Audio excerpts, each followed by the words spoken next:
दो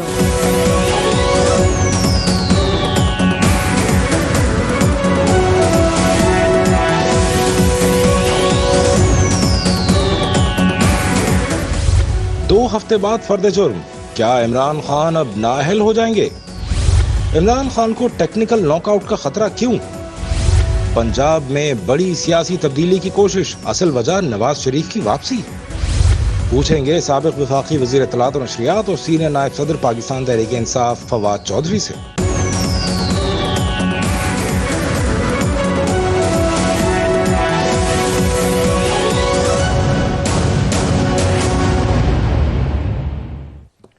अस्सलामुअलैकुम नाजरीन, शो में खुश आमदीद आप सबको बहुत बहुत। आज खासा गहमा गहमी भरा दिन रहा, ख़ास तौर पर अदालती कार्रवाई के हवाले से भी और सियासी तमाम एतबार से भी, जहाँ पर खासी डेवलपमेंट्स हमने देखी।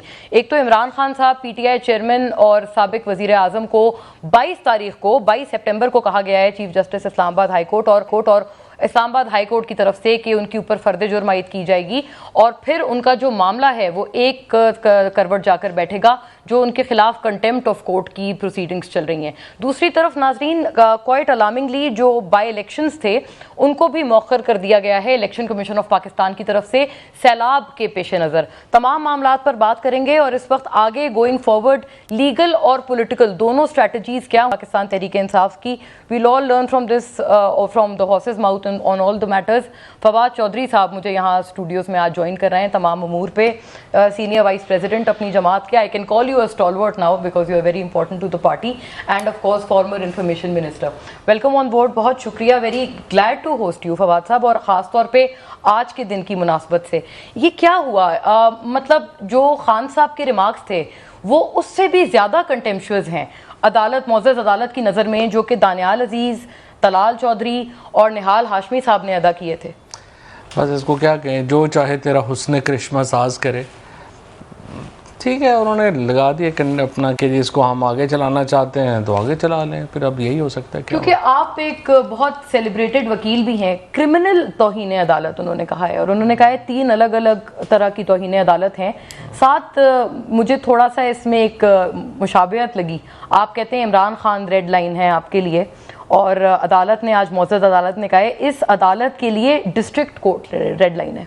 नहीं, बात यह है कि डिस्ट्रिक्ट कोर्ट तो रेड लाइन होनी चाहिए और जाहिर है होना चाहिए, लेकिन हर चीज़ का एक तनाजुर होता है। जो सबसे बड़ी इसमें खामी है आज की समात में वो ये है कि जो उन्होंने इमरान खान को अपना मौक़िफ़ देने की इजाज़त नहीं दी। कभी भी आप ये नहीं करते कि आप एक शो कॉज नोटिस, क्रिमिनल आप प्रोसीडिंग्स कर रहे हैं और आप जिनके ऊपर कर रहे हैं उनको आप बोलने की इजाज़त ना दें। ये तो अनहर्ड ऑफ है। और जज साहिबान को इतनी मैग्नेनिमिटी दिखानी चाहिए थी, इतना हौसला दिखाना चाहिए था कि जब वो 2 घंटे 3 घंटे बोलते रहे हैं और उनके रिमार्क्स टीवियों पे आते रहे हैं, फिर इमरान खान को भी सुनते और उनका मौक़िफ़ भी जो है वो आता।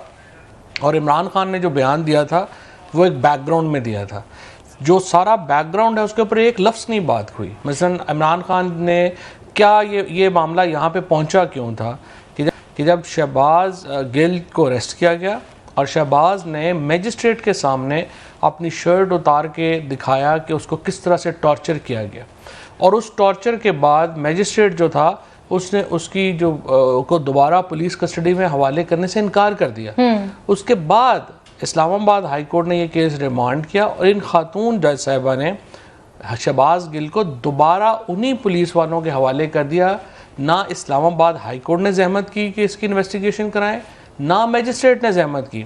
तो लगता यूँ है कि जज साहिबान को जो एक तासुर ये गया है कि कस्टोडियल टॉर्चर को बड़ा एक्सेप्टेबल नॉर्म ले लिया गया है और ये समझा गया है कि इसका तो कोई फ़र्क ही नहीं पड़ता। अच्छा फवाद साहब, आपने कहा कि सब जुडिस मामला और जो शहबाज गिल साहब का कॉन्टेक्स्ट आपने बताया, if I am not mistaken, जितना कवर हम लोगों ने किया या फॉलो किया, मौजूद अदालत के ये रिमार्क्स थे कि सब जुडिस मामला था और इसके ऊपर तो पहले ही एक कमेटी बना दी गई है। हुकूमत को कहा गया है कि रिटायर्ड जज साहिबान इस बात को दरअसल प्रूव करेंगे कि तशद्दुद या जो कस्टोडियल टॉर्चर है वो हुआ भी है या नहीं हुआ है। और खान साहब ने जो सबमिट किया हुआ जवाब है उसमें ये कहा है कि मुझे नहीं पता था कि सब जुडिस मैटर है और मुझे नहीं पता था कि इसके ऊपर। यहाँ कहाँ पे कमेटी बना दी गई है? इस्लामाबाद हाई कोर्ट ने नहीं ऐसे अहकाम दिए हैं कि रिटायर्ड जज साहिबान की निगरानी में कमेटी बनाई जाए? वो तो बिल्कुल ही एक मज़ाका खेज बात थी। सबसे पहले तो इस्लामाबाद हाई कोर्ट ने ये कहा कि जी जो आईजी है वो इंक्वायरी करवा ले, यानी जिसके ऊपर इल्जाम है उसी वो को तो कह दिया कि आप नहीं एक्सेप्ट करेंगे। नहीं, उसके बाद अगला ऑर्डर इससे भी ज्यादा दिलचस्प है। उसमें उन्होंने कहा कि जो इंटीरियर मिनिस्ट्री है वो करवा ले, यानी हुए बीमार जिसकी सबब उसी अतार के लौंडे से दवा लेते हैं, और कोई इसके ऊपर मेडिकल रिपोर्ट नहीं मांगी गई। उसका शहबाज गिल का आज तक मेरा ख्याल अब तो 25-26 दिन हो गए, उसका मेडिकल जो है वो भी नहीं कराया गया, और कोई किसी किस्म की जो है वो चीज़ जो है वो नहीं हुई, ना वो हुआ। और उसके बाद जो है वो अब उसको तो वो तो मामला लगता है कि कोई इशू ही नहीं है, लोगों को उठाओ। उसके बाद जमील फारूकी का बयान आया, उसने पूरा टीवी के सामने कहा कि मुझे इस तरह से नंगा करके जो है तशद्दुद किया गया, कोर्ट्स के तो कोई जू ही नहीं रहेंगी। सो यूँ लग रहा है कि पाकिस्तान में custodial torture is now a very normal thing, कोई इशू नहीं है। ये बात नहीं हुई जो खान साहब के रिमार्क्स को कोट किया गया कि उन्होंने कहा कि मुझे नहीं पता था कि ये मामला सब जुडिस है और मैं इस पे कमेंट नहीं कर सकता? नहीं, सब जुडिस कहाँ पे था? सब जुडिस क्या था? और जिस मामले के ऊपर उन्होंने कहा कि आपने रिमांड दिया, हम आपके खिलाफ लीगल एक्शन लेंगे। मसलन अगर मुझे कोई जो है चीज लगती है कि वो दुरुस्त नहीं है, मैं क्या कहूँगा? मैं कहूँगा मैं लीगल एक्शन लूंगा आपके ऊपर। अच्छा, ये भी मुझे बताइए इसमें कंटेम्प्ट क्या होगी? Not just contempt, they're saying criminal contempt. तो वो क्रिमिनल कंटेम्प्ट क्या होगी? क्रिमिनल कंटेम्प्ट तो ये होती है कि एक ऑर्डर आया। Criminal contempt by the way? Criminal contempt ये होती है कि एक ऑर्डर जो कोर्ट का, उसको फ्रस्ट्रेट करना जो है वो क्रिमिनल। फॉर एग्जांपल अगर अदालत ने ये कहा कि जी फलाना जो दुकान है या घर है उसका कब्जा दे दे, और वो आगे जाते हैं आप, तो वो आगे बंदा जो है बंदूकें लेके खड़ा हो जाता है कोर्ट को कि नहीं मैं ये ऑर्डर इम्प्लीमेंट नहीं होने देता, क्रिमिनल है, ये क्रिमिनल कंटेम्प्ट है। तो मुझे नहीं पता किस कॉन्टेक्स्ट में ये बात हुई। अच्छा, तो अच्छा अब आगे ये कि 22 तारीख को फर्द जुर्म आयद होनी है, क्या इसमें डिले की जाएगी? क्योंकि फर्द जुर्म तो शहबाज शरीफ साहब पे, प्राइम मिनिस्टर पे भी आयद होनी है, ये आपकी स्ट्रेटजीज में शामिल है? नहीं, मुझे नहीं पता क्या स्ट्रेटजी उसमें जो है वो आगे बनाएंगे, करेंगे, कैसे जो है वो होगी। लेकिन ऐसा होना नहीं चाहिए ना, मतलब politically speaking it's very, I think इससे अदालत के वक़ार में कोई इजाफा नहीं हुआ, बल्कि अदालत का वक़ार नीचे गया है आज के फैसले से। उसकी वजह यह है कि कभी भी कोई अदालतें जो हैं वो इस तरह के कंटेम्प्ट नोटिस नहीं इशू करती, और फिर पाकिस्तान के सबसे बड़े सियासी लीडर को इस तरह से कहना, और फिर जो रिमार्क्स आए हैं मुझे लगता है कि बड़े नामुनासिब थे, और जज साहबान को मुअज़्ज़ज़ अदालत के बिल्कुल बड़े नामुनासिब रिमार्क्स। उन्होंने ये भी कहा कि इंतशार दिलाने की कोशिश की गई, उन्होंने मदीना मुनव्वरा का जो वाकया था उसको भी इसी कॉन्टेक्स्ट में कोट किया। तो हमने तो नहीं उसमें मदीना मुनव्वरा में हमने तो नहीं कहा था पाकिस्तानियों को जाके कि ये चोर है, सब पाकिस्तान को पता है ये चोर है, उसमें हमने कौन सा इंतजार दिलाया। और दूसरी बात यह है कि बड़ी एहतियात करनी होती है जजेस ने जब वो बेंच पे बैठे होते हैं, जो मेरा ये ख्याल है कि आज के रिमार्क्स में वो इतना रिफ्लेक्ट नहीं हुआ। अच्छा, 2-3 बातें और भी हैं, क्योंकि हम इसको इन द पास्ट अगर थोड़े दिन पहले जो प्रोसीडिंग हुई है, chief justice Islamabad high court Athar Minallah once he resumed his office again after the vacations, तो उस वक्त उन्होंने बड़ी एक अच्छे और हार्टनिंग किस्म के रिमार्क्स दिए थे। मुझे याद है उस वक्त, आपको याद होगा, मरियम नवाज साहिबा ने तो ये ट्वीट तक किया था कि तराजू सीधा करो, और उन्होंने कहा था कि जब ये तलाल, दानियाल और निहाल, इनके लिए आप लोग एक अलग तकाजा रखते हैं, खान साहब को उन्होंने कहा जी दोबारा आपको मौका देते हैं, आप अपना जवाब सबमिट कराएं। तो इसी कोर्ट ने आपको बहुत लीनियंसी भी तो दी थी। नहीं, कोई लीनियंसी नहीं हुई उस वक्त भी, लेकिन ना वो तो नून लीग ने किया ना, एक दबाव डाला, और आम तासुर आज यही हुआ कि उस दबाव की वजह से कोर्ट ने जो है वो आज ये इस तरफ जो है वो फैसला किया। फिर एक पूरी चीफ जस्टिस के ख़िलाफ़ तो एक पूरा ट्रेंड बनाया गया सोशल मीडिया के ऊपर, और सारी हमने वो देखा है, नून लीग जो है उसने वो सारा ट्रेंड किया था, वो चलाया था। लेकिन मेरा ये ख्याल है कि पॉलिटिकल केसेस जब आप करेंगे तो फिर आपको दिल बड़ा रखना पड़ता है। फिर ये तो देखिए ना, आप एंकर हैं, आपने ये शोबा चुना है, अदरवाइज़ अगर आपके पास चॉइस थी, आप घरेलू खातून होती, आप काम ना करती। अगर आप घरेलू खातून होती तो आप कभी डिस्कशन में ना आती इस तरह से पब्लिक फोरम पे। लेकिन जब आपने ऑप्ट किया है कि मैं एक पब्लिक फोरम पे आऊँगी और मैं अपनी ओपिनियंस दूंगी, फिर आपको दिल बड़ा करना पड़ेगा अपने क्रिटिसिज्म के लिए। नहीं, ये तो मैं आपको कह रहा हूँ ना, जज ज़ेबा साहिबा नहीं, उन्होंने तो जुडिशरी में आया, लेकिन तशबीह किस चीज़ से? मैं ये कह रहा हूँ कि जब जजेस पॉलिटिकल केसेस करेंगे तो फिर उसके ऊपर क्रिटिसिज्म भी आएगा। सो चाहे वो नून लीग हो, चाहे पीपल्स पार्टी हो, चाहे पीटीआई हो, कोई भी और हो, फिर जजेस को अपना ये नहीं हो सकता कि पब्लिक जो पावर है वो आप यूज करें लेकिन आप कहेंगे हम पे क्रिटिसिज्म नहीं होगा, ये तो नहीं हो सकता। लेकिन आपने एक और मजे की बात की चौधरी साहब, आपने कहा कि ऐसे कंटेम्प्ट के केसेस और ये नोटिसेस ये नहीं जारी होने चाहिए सियासतदानों के खिलाफ। 100% नहीं होने चाहिए। क्या साकिब निसार साहब जब उनकी अदालत ये सब करती थी और बहुत ज्यादा उस वक्त मतलब ये 3-4 नाम तो मैं आपको मुतअद्दिद मरतबा अर्ज कर चुकी हूँ, इनके खिलाफ इन्होंने बड़े सख्त किस्म की कार्रवाइयाँ, इनको नाअहल भी किया, जेल भी काटी है इन तमाम लोगों ने, वो ठीक थे? आप उस वक्त उसको खासे पॉजिटिव तरह से देखते थे? देखिए बात यह है कि मैं तो खैर ये भी उस वक्त भी मैं कोई खास सपोर्टर नहीं थे आप, ओके। लेकिन उनके केस में थोड़ा ये हो गया था कि उन्होंने बिल्कुल जो क्रिमिनल कॉन्टेम्प्ट है उसकी तरफ चले गए थे। अच्छा। और उन्होंने मिसाल के तौर के ऊपर अगर आप को अंदाज़ा हो जो इन्होंने जो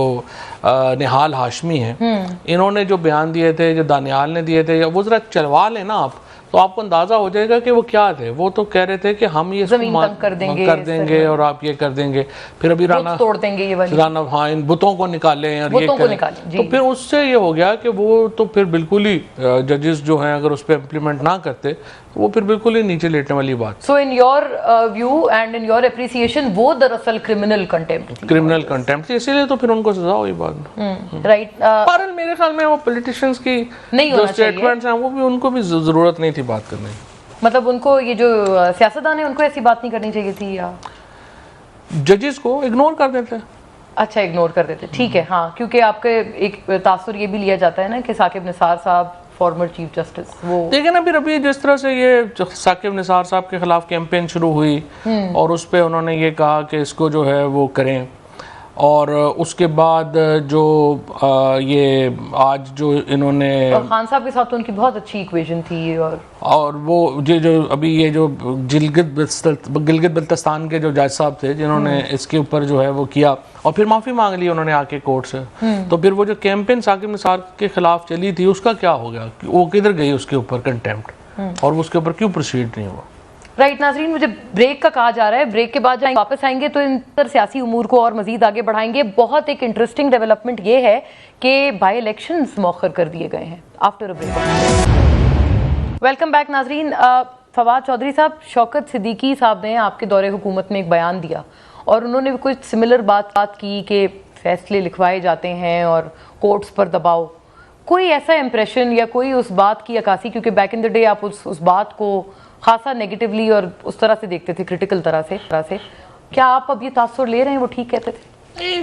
देखिए बात यह है कि फैसलों का पाकिस्तान की प्रॉब्लम पाकिस्तान में यह है कि हमारी जो पॉलिटिक्स है ना उसका फ्रेमवर्क डिफाइंड नहीं है, और बहुत सारी ऐसी चीज़ें हैं जिनमें जो पॉलिटिशियंस हैं उन्होंने आपस में चीज़ें तय नहीं की हुई, जिसकी वजह से रूल ऑफ द गेम मौजूद नहीं है।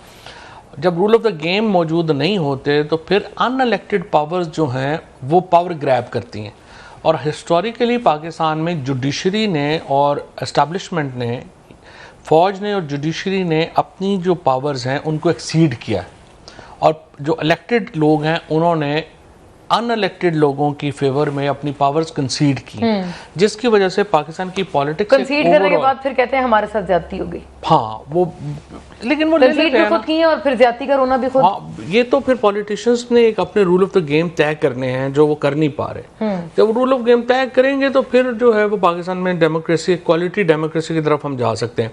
जब तक लोगों को ये यकीन ही नहीं होगा कि हमारा, अब देखिए ना जो मौजूदा हुकूमत है ना ये इलेक्टेड है ना ये लेजिटिमेट है, और ये जब इलेक्शन लड़े थे इनको तो 84 सीटें मिली थी, जो 155 सीटों वाली पार्टी है वो अपोजिशन में बैठी है, 84 सीटों वाला जो है वो हुकूमत कर रहा है, तो उसके नतीजे में एक अनबैलेंस है पाकिस्तान की पॉलिटिक्स में। मुस्तकबिल करीब में तो ये वापस नहीं होता, नहीं, ये कोई इसका चांस नहीं है, बल्कि थोड़ा शायद हम पीछे ही जा रहे हैं। हम बहुत पीछे चले गए हैं। पिछले देखिए 5-6 महीने पहले थे हमारी तो डिबेट ये आ रही थी, और to be fair with Musharraf साहब ने जो इक़दाम लिए पाकिस्तान के अंदर, मीडिया आज़ाद किया, चैनल्स आए, ये वो, तो हमारे यहाँ तो डिबेट ये हो रही थी कि हम एक क्वालिटी डेमोक्रेसी कैसे बन सकते हैं, और क्वालिटी डेमोक्रेसी जो है वो हम तब बन सकते थे जबकि हमारे यहाँ आज़ाद मीडिया होता। हम अपने कंपैरिजन फर्स्ट वर्ल्ड से कर रहे थे, और किसी मुस्लिम वर्ल्ड में तो इस तरह की पाकिस्तान में की तरह की डेमोक्रेसी ही नहीं है।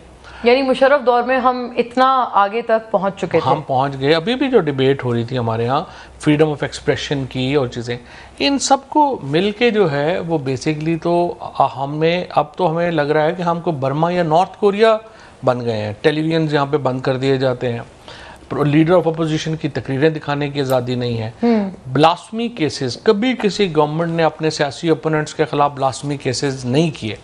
इस हुकूमत ने अपने तमाम मुखालफों को तौहीन मज़हब में बुक किया। इस हुकूमत ने अपने तमाम मुखालफों को एंटी टेररिज्म में बुक किया, और इमरान खान के ऊपर अब एंटी टेररिज्म केस जो है वो खुला हुआ है। अदालतों के ऊपर जो आपने कस्टोडियल टॉर्चर की हम बात कर चुके हैं, वो नॉर्मलाइज हो गया है पाकिस्तान में। सो पाकिस्तान ने इन 5 महीनों में बहुत स्पेस खोई है, और अनफॉर्चुनेटली अभी हमें इसकी रियलाइजेशन नहीं हो रही। अच्छा फवाद साहब, आपकी सारी बातें बजा, लेकिन ये कि जब आप ये वाली तनकीद करते हैं तो एक नेचुरल किस्म का एक कंपैरिजन आ जाता है कि क्या आपके दौरे हुकूमत में हमने कुछ इन मामलात में बेहतरी देखी? क्या चैनल्स पर बंदिश ना हुई, सहाफ़ियों पर टॉर्चर, जो आप जिससे लाताल्लुकी का भी इजहार करते थे?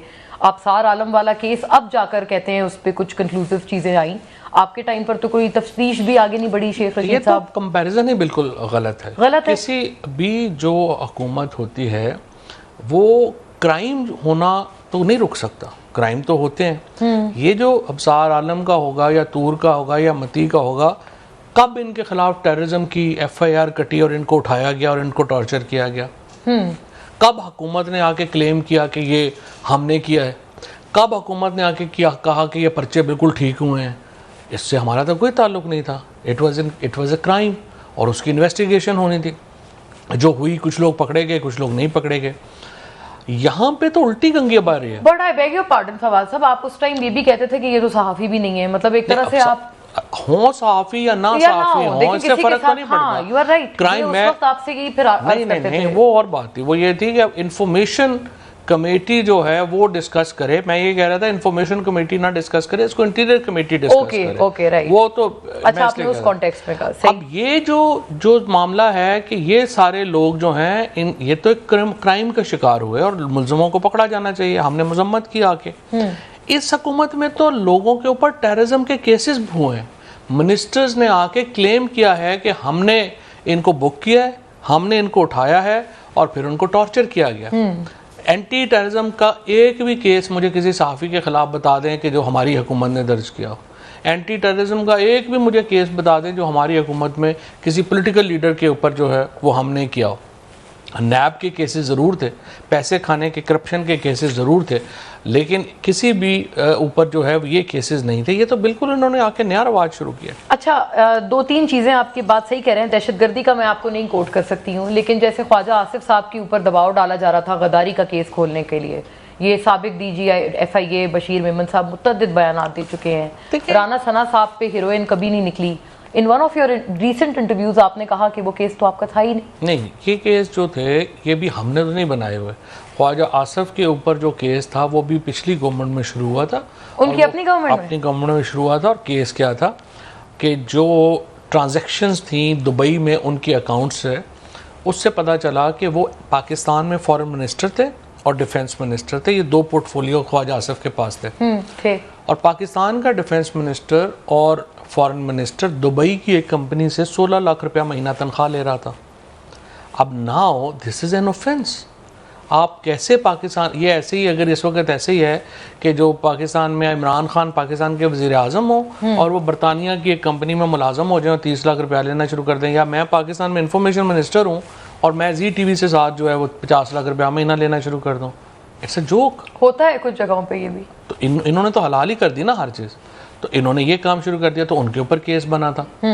और कभी भी इसके अलावा जो केस है, जो राना सनाउल्लाह का केस था, वो राना सनाउल्लाह के केस जो था वो ANF ने बनाया था। अभी राना साहब उसके इंचार्ज हैं, इंटीरियर मिनिस्टर हैं, आप पूछें उनसे। हमने शहरियार अफरीदी साहब को किया था इंटरव्यू, तो वो in one of our talks उन्होंने कहा कि उनको जो सबूत थे जिसके ऊपर वो कहते थे बड़े कन्विक्शन के साथ, तो वो कहते हैं मुझे ANF ने दिखाए थे, DG ANF ने दिखाए थे, इसलिए मैं उसके लिए शहरियार अफरीदी या कोई भी बंदा खुद तो नहीं ना वहाँ पे बैठा खड़ा हुआ था कि वो वहाँ पे, ठीक है। लेकिन बहरहाल वो तो केस अब भी चल रहा है एंड ANF स्टिल सेज कि नहीं वो केस सही है। फिर आपके मुखालफिन अच्छा वो ये अभी भी कहते हैं कि वो केस सही है? वो तो कहते हैं सही है, केस सही है। तो फिर उस पर आपके दौर पे भी कोई प्रोसीडिंग, कोई आगे कोई चीज़ कुछ भी नहीं हुआ? हाँ नहीं, वो पाकिस्तान का जुडिशल सिस्टम में तो बड़ा आपको पीछे लगना पड़ता है तब चीज़ें चलती हैं। ये फिर जुडिशल सिस्टम की ही गलती है।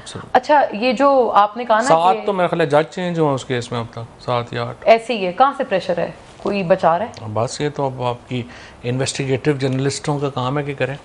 शायद कहीं पर पड़ जलते होंगे फिर यकीनन। लेकिन जो ये आप मजहबी बेसिस पे आप बात कर रहे हैं विक्टिमाइज करने की, आपके मुखालफिन भी कहते हैं वो इस्लामिक टच वाली जो एक लीक हुई कासिम सूरी साहब की, और बहुत सारे ऐसे बयानात हैं जो कि खान साहब के इसी कॉन्टेक्स्ट में लिए जाते हैं कि आप दरअसल अपने मुखालफिन पे कहते हैं कि ये तो खुदा न खास्ता अल्लाह के हुक्म की मुखालफत है अगर इनकी तरफ आप जाएं।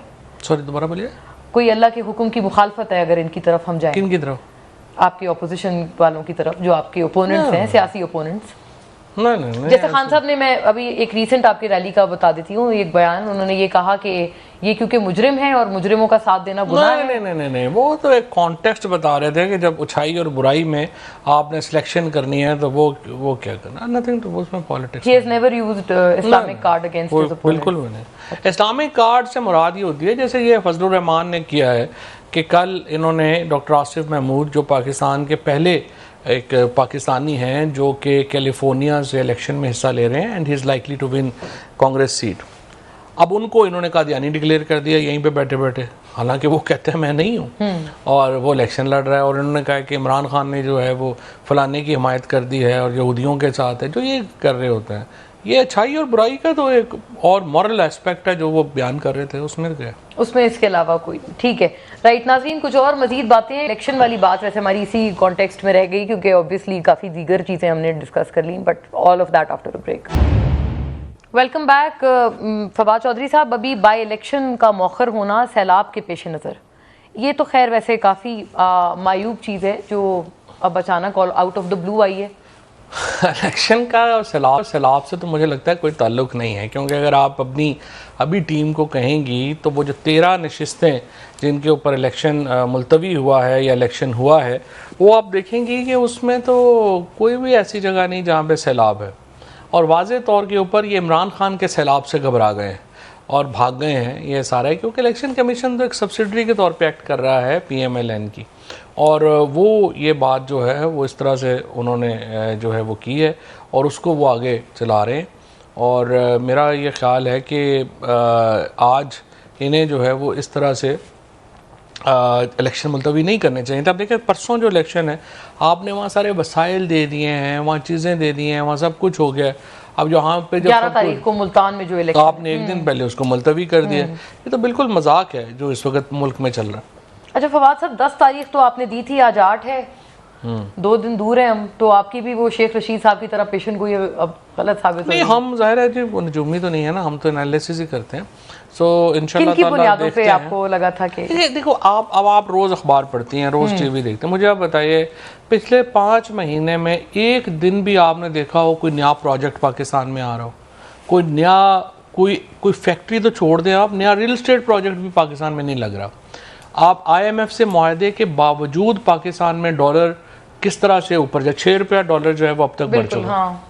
आपकी स्टॉक मार्केट सेटल नहीं हो रही, आपकी कीमतें ऑलमोस्ट डबल हो गई हैं। बिजली जब हम हुकूमत छोड़ के गए थे 18 रुपये की यूनिट था, 16 से 18 रुपये, अब वो 36 रुपये पे चला गया। पेट्रोल जो है वो तकरीबन 80 रुपया बढ़ गया। अच्छा, इसके बाद क्या हुआ कि पेट्रोल की कंजम्पशन में तकरीबन 22% कमी आई है, सीमेंट की कंजम्पशन में 27% कमी आई है।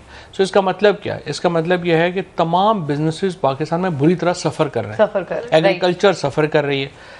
इससे जो हमारी मिडिल क्लास है उसकी कमर टूट गई है। मिडिल क्लास से मेरी मुराद ये है कि जो बंदे 30-35 हज़ार रुपये महीने से लेके 4 लाख रुपये, 3.5-4 लाख रुपये तक कमाने वाले, 3.5 लाख रुपए तक कमाने, बिल्कुल कॉस्ट ऑफ लिविंग 35 हज़ार से 3.5 लाख रुपए तक कमाने वाले जो हैं वो शदीद तरीन मुश्किलात का शिकार हो गए। उनको अभी तो शुक्र है कि हमारी हुकूमत आ गई पंजाब में वापस, तो हमने सेहत कार्ड बहाल कर दिया जिससे एक हेल्थ का एक उनको जो है वो मिल गया। अदरवाइज़ तो पाकिस्तान में बहुत ही बुरे हालात हैं, और जो चीज़ें हैं वो बहुत लेकिन इनकी बुनियादों पे तो आपने 10 की तारीख नहीं दी थी, कुछ और रीजन था? नहीं, इकोनॉमी जो है वो स्लाइड कर रही है। उसके बाद आपकी जो इस वक्त जो सिचुएशंस हैं पाकिस्तान के अंदर, उसमें IMF ने लिखा है पॉलिटिकल स्टेबिलिटी के बगैर इकोनॉमिक स्टेबिलिटी आ नहीं सकती। दुरुस्त, बिल्कुल। अब हमारा ये है कि हमने ये आपको भी तभी बताते थे जब आप कहते थे नवाज शरीफ को निकाल दो, वो आपको ये कहते थे भाई पॉलिटिकल स्टेबिलिटी जरूरी है मईशत की स्टेबिलिटी के लिए। बिल्कुल सही बात है, लेकिन नवाज शरीफ इस पे तो नहीं निकले ना पॉलिटिकल स्टेबिलिटी पे निकले, ना इकोनॉमिक स्टेबिलिटी पे निकले, लेकिन तो क्राइम पे धक्का तो आपने मारा ना, गिरती दीवार को धक्का और दो। हमने नहीं मारा था, वो एक जर्मन अखबार था सुदित्से ज़िदबर्ग, जिसमें एक इंटरनेशनल स्कैम आया था और नवाज शरीफ साहब की प्रॉपर्टियां लंदन में निकल आई थी, जिसके ऊपर वो बाहर हुए। हमारे उसमें नहीं निकले थे ना, वो इकोनॉमिक और पॉलिटिकल स्टेबिलिटी से उसका ताल्लुक नहीं। You don't want to take credit for Nawaz Sharif ouster, sir? नहीं, निकालने में तो हमने बड़ा रोल अदा किया था, हमने मूवमेंट क्रिएट की थी, हमने किया था, लेकिन वो वजह हम नहीं बने थे। वो इंटरनेशनल स्कैम था जिसमें नवाज शरीफ जो है वो बाहर निकले, फिर उसके बाद मरियम भी उसमें आ गई, फिर बाकी फैमिली भी उसमें आ गई। लेकिन यहाँ पे देखें, पाकिस्तान को इलेक्शंस जो है वो फोर्स होंगे, इलेक्शन इनको कराने पड़ने। हाफ ऑफ द कैबिनेट जो पार्लियामेंट है वो इस वक्त पार्लियामेंट में नहीं है, जो तमाम लोग हैं वो सारे इस वक्त बाहर हुए हैं। So this is up to now. ये बड़ी दिलचस्प बात आपने की है, फोर्स कराने पड़ेंगे। बिल्कुल फोर्स कराने पड़ेंगे। हमारा इस वक्त जो अलमिया है PTI का, वो ये है कि हम इलेक्शन चाहते हैं फसाद के बगैर। हम चाहते हैं हम इलेक्शन में चले जाएं, मुल्क में फसाद ना हो। लेकिन जो हालात हमें नज़र आ रहे हैं वो ये हैं कि ये मुल्क में ये अनफॉर्चुनेट जो इनकी एक इक़्तिदार से चिमटे रहने की ख्वाहिश है, उसके नतीजे में मुल्क में एक बड़े फसाद की ये बुनियाद रख रहे हैं। लोगों की आंखों में खून उतरा हुआ है। ये जो सारे मैंने आपको हालात बताए हैं, लोग बड़े शदीद तंग हैं। और कोई भी एक वाक़या जो है, ये हुकूमत की आपने हालात तो देख ही लिए, इलेक्शन ये नहीं करवा सकते, इलेक्शन तो छोड़ दें। आप इसको अलमिया क्यों कह रहे हैं कि हम आपका अलमिया ये कि आप पीसफुली चाहते हैं, ये तो अच्छी बात है ना। वही ना, हमारा यही, अगर हम इसकी केयर छोड़ दें कि वो फसाद या जो मर्जी हो, और हमने तो अब हम 10 को क्या, हम तो महीना पहले करा चुके होते इलेक्शन। लेकिन हम ये चाहते हैं कि मुल्क जो है वो स्मूथली आगे बढ़े, और स्मूथ बढ़ने में जो है वो प्रॉब्लम है। तो ये स्मूथ बढ़ने में आगे प्रॉब्लम है। अच्छा, पंजाब हुकूमत का क्या ताल्लुक है चौधरी साहब? ये नवाज शरीफ साहब की वापसी से कोई गिराना चाह रहा है पंजाब हुकूमत को, और वापसी हो रही है। अब सितंबर की उन्होंने तारीख दी थी। नवाज शरीफ तो मुझे नहीं लगता वापस आएंगे। नवाज शरीफ का प्रॉब्लम यह है कि वो केस फेस नहीं करना चाहते, और केस उनको इमरान खान जो हैं वो इसके ऊपर NRO कभी भी नहीं देंगे, और इमरान खान के बगैर नवाज शरीफ को NRO मिल नहीं सकता। तो मुझे नहीं लगता नवाज शरीफ ये कैसे आपने कहा? इमरान खान साहब तो अब गवर्नमेंट में नहीं है। जब वो थे तब भी आपके जो नाक़दीन थे वो कहते थे कि you are not in the position to give an NRO, ये तो एस्टेब्लिशमेंट देती है। नहीं, क्योंकि जिस तरह से इस वक्त जो पॉपुलैरिटी है इमरान खान की, जिस पीक के ऊपर है, अवामी दबाव इतना बढ़ जाता है इन चीज़ों के ऊपर कि वो खाली आप बंद कमरों में बैठ के फैसले कर नहीं सकते। तो इसलिए मुझे लगता है कि इमरान खान के बगैर नवाज शरीफ को NRO नहीं मिल सकता। अच्छा, एक खबर ज़रूर आई थी कि आपके कुछ बैक चैनल राब्ते, आपने उसकी तरदीद कर दी थी। कोई इस्टेब्लिशमेंट के साथ हैं या? बैक चैनल का देखो ना, फ़ायदा कोई नहीं है। हमने तो सिर्फ एक हमारा पॉइंट है, और वो ये है कि आप इलेक्शंस करवाएं। अब इलेक्शंस जो हैं वो आपने जब करवाने का ऐलान करना है, तो फ्रेमवर्क के लिए हम पहले ही कह चुके हैं कि हम बैठने के लिए तैयार हैं। तो मसलन आप मुझे बताइए कि हमने जो, अगर हमने खुफिया मुज़ाकरात करने क्यों हैं? हम तो पब्लिक मुज़ाकरात के लिए कह रहे हैं कि पब्लिक मुज़ाकरात करें। और फिर हमने बार बार ये बात कही है कि इस वक्त बंद कमरों में फैसलों का माहौल नहीं है। किसके साथ पब्लिक मुज़ाकरात किए? पॉलिटिकल पार्टीज़ के साथ ही होंगे ना, PMLN, पीपल्स पार्टी, PDM, ये लोग बैठे हैं और हम हमारे साथ बैठ के फ्रेमवर्क तय करें। लेकिन ताकत के सरचश्मे तो कहीं और है। नहीं, अल्टीमेटली तो पॉलिटिकल पार्टीज नहीं फैसला करना है ना, वो तो अपनी सपोर्ट दे सकते हैं। उनको तो जो सपोर्ट आप कहेंगे वो दे देंगे। और अब आप राजी हैं मुज़ाकरात करने के लिए? उस वक्त पहले से ही रेडी हैं, पहले से रेडी हैं। सिर्फ प्रॉब्लम यह है कि ये इलेक्शन की डेट, इलेक्शन अर्ली कराने के ऐलान पे राजी नहीं। अच्छा, थोड़ी सी इसमें समझने के लिए, एक क्लैरिटी के लिए, उस वक्त आप कहते थे, बल्कि खान साहब, आप नहीं कहते थे, खान साहब कहते थे वो चोरों से हाथ नहीं मिलाएंगे अब, और बात भी नहीं करेंगे। अब वो बातचीत कर रहे हैं, क्योंकि मुझे याद है जो मुज़ाकराती कमेटी बैठी थी उसमें शाह महमूद कुरैशी सारी चीजें सुपरवाइज कर रहे थे, नॉट इमरान खान साहब एज द प्राइम मिनिस्टर। नहीं, वो तो अब भी इमरान खान खुद हो ना हो उसका वो प्रॉब्लम नहीं है। प्रॉब्लम यह है कि हम कह रहे हैं कि हुकूमत ऐलान करे कि वो इंतखाबात कराने को राजी है, उसके बाद जो फ्रेमवर्क बनना है उसके लिए हम हुकूमत के साथ बैठने को तैयार। आपसे तो मरियम औरंगजेब साहिबा कई दफ़ा कह चुकी हैं, इलेक्शन की डेट भी दे चुकी हैं अगले साल अगस्त। मरियम बेचारी को क्या पता, वो तो वैसे वो तो PMLN की इंफॉर्मेशन मिनिस्टर है सर। इंफॉर्मेशन मिनिस्टर, उसका कौन सा कद है? वो अनइलेक्टेड ज़िंदगी में जो बंदा कभी काउंसलर भी ना बना, वो क्या इंफॉर्मेशन मिनिस्ट्री उसने चलानी है? वो तो बस अपने सिगरेट बेचें जितने काम वो करते हैं। वो स्कैंडल सही है, आप कुछ आगे परस्यू करेंगे? क्योंकि जब आप आते हैं तो उस वक्त आप पकड़ धकड़ तो बहुत कर लेते हैं, लेकिन आपके ऊपर भी ये तनकीद होती है, निकलता कुछ नहीं है। नहीं, क्यों नहीं? नवाज शरीफ कन्विक्ट हुआ है, मरियम कॉन्विक्ट हुई है, इसहाक डार कॉन्विक्ट हुआ है, बाकी और भी इनके इतने लोग कॉन्विक्ट हुए हैं, तो बाकी भी होंगे इंशाल्लाह। अच्छा फवाद साहब, आपने कहा था 26 किलोमीटर के प्राइम मिनिस्टर हैं जब आपकी गवर्नमेंट आई थी, और आप दोनों तरफ से स्क्वीज कर सकते हैं, लॉन्ग मार्च कर सकते हैं, मुतअद्दिद ऑप्शंस थे, वो चीज़ नज़र नहीं आई। नहीं आ जाएगी अब नज़र, क्योंकि प्रॉब्लम यह है कि व्हाट हैज़ चेंज्ड? क्योंकि आप ये देखें ना, हमने तो हुकूमत को बड़ा मौका दिया है और हुकूमत को हमने पूरी कोशिश की है कि वो खुद एक फ्रेमवर्क के ऊपर जो है वो आएँ और बात करें, लेकिन लगता यूँ है कि वो तैयार नहीं है। और दूसरी बात यह है कि ये जो बनना था, हमारा फ्रेमवर्क जो बनना था, जो बात होनी थी, वो आगे नहीं बढ़ रहा, लिहाजा अब हमें इलेक्शन फोर्स कराने पड़ने, और फोर्स जो है वैसे ही होंगे। पंजाब हुकूमत वो करेगी जिसकी आपको शिकायत थी, आपने कुछ ट्वीट्स की थी कि नहीं कर रहे? देखिए, ये हमारी गवर्नमेंट है, कोलिशन गवर्नमेंट है, उन्होंने एक अपनी पॉलिटिक्स उन्होंने करनी है, लेकिन काफ़ी हद तक उन्होंने अकोमोडेट किया है और मुझे उम्मीद यही है कि वो अकोमोडेट करेंगे आगे। फवाद साहब, आखिरी ये बात ज़रूर फरमाइएगा कि खान साहब एक गैर मशरूत माफ़ी भी तो मांग सकते थे अदालत से अपने दोनों जवाबात में, किसी भी एक में, उससे मामला बड़ा आसान हो जाता, क्योंकि अभी तो बहुत सारे महाज आपके खिलाफ, तोशा खाना, technical knockout, lots and lots. तो देखिए ना, टेक्निकल नॉकआउट्स के ऊपर तो आप जो मर्जी कर लें, लेकिन आप गैर मशरूत माफ़ी क्यों मांगें जब आपने जो आपको बोलने की इजाज़त नहीं मिल रही, आपको बात करने की इजाज़त नहीं मिल रही, आपका मौक़िफ़ सुनने की जो है वो तैयार नहीं है, तो आप क्यों गैर मशरूत माफ़ी के ऊपर जाएंगे?